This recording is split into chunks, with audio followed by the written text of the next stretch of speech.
Market your list right. Now that you have figured out your payload content, the next step is to understand what kind of giveaway you're going to have to use to get people to sign up for your mailing list. In an ideal world, people can see the value you bring to the table.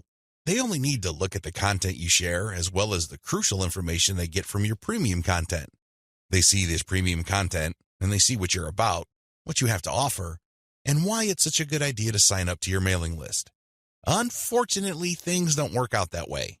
Even if you have the very best blog posts and articles on your website, people still need a push to sign up to your mailing list. This is where incentives come in. You're going to offer free, high-quality premium content, but you're going to repackage it in a way that people would appreciate. Maybe you put in a book. Maybe you come up with some sort of cheat sheet or resource sheet. Or perhaps you can strip it all down into a booklet or even convert it into software form. Whatever the case may be, this premium free giveaway content is going to act as an incentive for people to join your mailing list. They get a copy of whatever it is you are giving away for free in exchange for their email. I call this an ethical bribe. You're bribing people to sign up to your list. Normally, they wouldn't. Only a very few people would take the time and bother to sign up for your list, regardless of how awesome your blog posts and articles are. That's just the reality. Finding out what to use as an incentive. I hope you can see the logic behind giving away freebies so people can sign up to your mailing list. People need a push. People need some sort of extra sweetener to get the deal going. They need something extra to get them off the fence and onto your mailing list.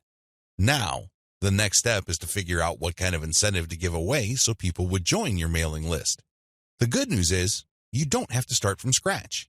You don't have to take wild guesses. You don't have to take shots in the dark. When you pay attention to your top-performing original content, you should have all of the information you need to come up with a compelling incentive. For example, if you run a gardening blog and you notice that a lot of people click on share and otherwise engage with your content on tomatoes, it's probably a good idea to come up with a free giveaway book on how to build your own inexpensive tomato greenhouse. You see how this works? Pay attention to your best-performing original content. Look at the questions they answer and look at the questions they fail to answer. This way, you can use your popular content as a launching area for your incentive content. You let your readers know that if they need more information, and they will because the content that they're enjoying or missing certain items, they should click on this link. That link, of course, is your squeeze page. The squeeze page advertises your giveaway and lists out the reasons why people would want to download that giveaway. It's pretty straightforward. You're just offering premium content that your other freely available content is already pointing to. They're pointing to that content because they don't contain that material. They do a good job of building credibility and authority. They do a great job adding value to the lives of your readers, but it's also obvious that there are certain parts that are missing.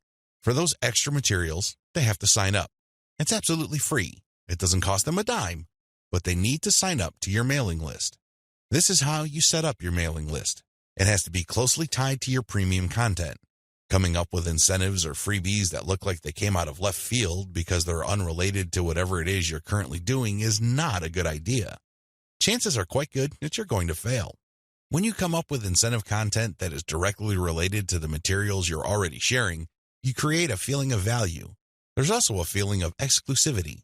After people have seen your content and have become aware of what you are and what your brand is about, you let them in on a special premium. This is a special deal that other people who haven't accessed your brand have no idea about.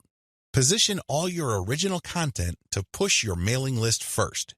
To play up the value of your incentive content, you first have to promote the value of the mailing list. I know this sounds counterintuitive, but if you think about it, it makes all the sense in the world because, in reality, it's the mailing list they're signing up for. The freebie that you're giving away is just a bribe. It's intended to get people to enter their email address and nothing more.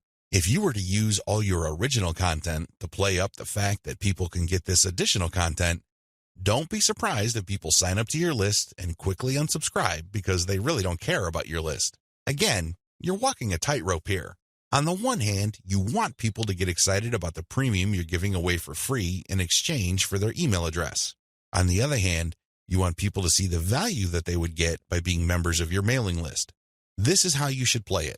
All your original content should push your mailing list first. I'm not saying that you should not tie it into the incentive, but your original content should highlight the fact that when people join your mailing list, they will continue to get valuable information. This is the key, because when you use your tried and proven content to push mailing list membership, people are less likely to join your list and immediately unsubscribe. They are aware of the value that the list can possibly bring to their lives. You then play up the premium content as part of the membership. In other words, it's an extra. It's not the main focus of the list. Keep the list separate from the premiums you use to get people to sign up to your list. I hope this is clear because you want to play up the list first, but it must be obvious that you are using the premium content, whether it's a free book, a booklet, a cheat sheet, some sort of pre-recorded video, or something else, as a means to get people to make a decision. That's the bottom line. You want the incentive to push people to make a decision to join your list, but all your original content, and your website by extension, should push the reader to see the value of being a list member. A lot of social media marketers completely blow this. They think that it's all about marketing the incentive. Well, to continue with the example I raised earlier, what happens after you get people to sign up to your list in exchange for the greenhouse guide? That's right, nothing. Why? You played up the value of the greenhouse guide to such an extent that people are clueless as to what other value they would get from your mailing list. Indeed, don't be surprised if people start reporting your list as spam after you start sending them updates. They were so focused on getting the free book that the updates from your mailing list completely took them by surprise. This happens all the time because of faulty messaging on your blog or website. You cannot afford to play the game this way. You worked hard to pull all this social media traffic to your site. You spent a tremendous amount of time, effort, and resources to build a solid brand. Unfortunately, you're dropping the ball if you market your mailing list this way. You must sell the list first, but the incentive must be used to push people to make a decision. This is the proper order of priority. Anything else will fail. Set up your squeeze page for maximum social appeal. As I mentioned earlier, you should use your content to push your mailing list. You should use your content to upsell your squeeze page. But this doesn't mean that you can get away with badly designed squeeze pages. It's not going to cut it. Your squeeze page must be well designed. After all, this page is a specialized recruitment page. When people get on this page, you have to make the case as to why they should join your list, and not just for the incentive. While the incentive takes a big chunk of the real estate of a squeeze page, you should be clear about the fact that people are signing up to your list. With that said, you have to make your case. Why should people bother with your updates? Why should people stay on your mailing list? What kind of value would they get? Remember, people are always asking what's in it for me. Your squeeze page must answer that question effectively, clearly, and powerfully. Your squeeze page must be well designed enough to be able to make that connection, while at the same time, it must be easy to market on social media. Maybe you should have a graphic on your squeeze page that can be easily posted on Pinterest. Maybe you should have a video on your squeeze page that can be easily shared on YouTube. There are many ways you can go with this. What's crucial is that your squeeze page must be social media ready.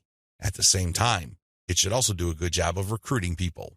Set up the right confirmation page. When people join your list, thank them and make them feel welcome. You also have to clue them in regarding the content they should expect to receive.